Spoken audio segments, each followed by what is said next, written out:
What if I told you the guy driving a brand new Mercedes probably isn't rich, and the guy driving a 7-year-old Toyota Camry might be a millionaire? Sounds crazy, right? Today we're breaking down one of the most eye-opening financial books ever written, Stop Acting Rich by Thomas J. Stanley. And trust me, after this video, you'll never look at luxury the same way again, because most people are not trying to be wealthy, they're trying to look wealthy, and that difference changes everything. Part 1. The biggest lie about money. America has a serious problem. We confuse income with wealth. You see someone earning $250,000 a year, you assume they're rich. But here's the truth. Income is what you make. Wealth is what you keep. Stanley explains that many high-income earners are what he calls income statement affluent. They earn big, they spend big, they save little. On paper, they look successful. In reality, they're financially fragile. Miss 6 months of income and everything collapses. That's not wealth. That's a high-maintenance lifestyle. Part 2. The illusion of luxury. Let's talk about luxury cars. When you see a BMW, Mercedes, or Range Rover, what do you think? Success, power, status.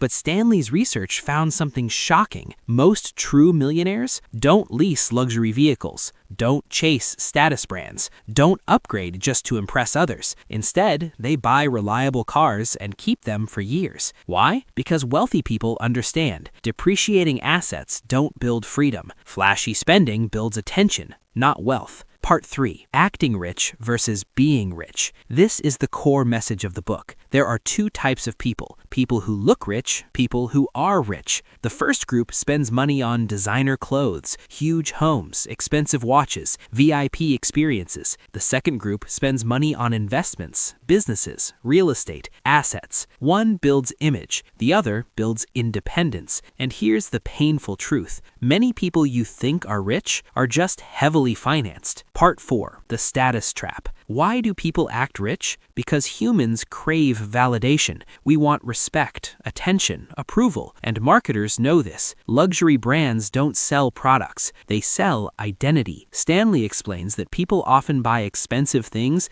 to impress people they don't even like. Think about that. You go into debt to impress strangers. That's emotional spending, not strategic spending. Part 5. The millionaire mindset. Real millionaires prioritize freedom over flexing, security over showing off, net worth over network approval. They ask, will this purchase increase my wealth or decrease it? They focus on long-term investing, low consumption, financial discipline, living below their means. And that's the difference. Part 6. The dangerous parenting habit. Stanley talks about something powerful, economic outpatient care. This is when wealthy parents constantly give financial support to adult children. The result? The kids become dependent. They never develop discipline. They spend like they're rich, but they don't know how to create wealth. Real wealth builders create self-sufficient children, not financially addicted ones. Part 7. The Freedom Formula. The book ultimately teaches one thing. Wealth equals financial independence. Not attention, not likes, not social media approval. When you stop trying to look rich, you start becoming rich.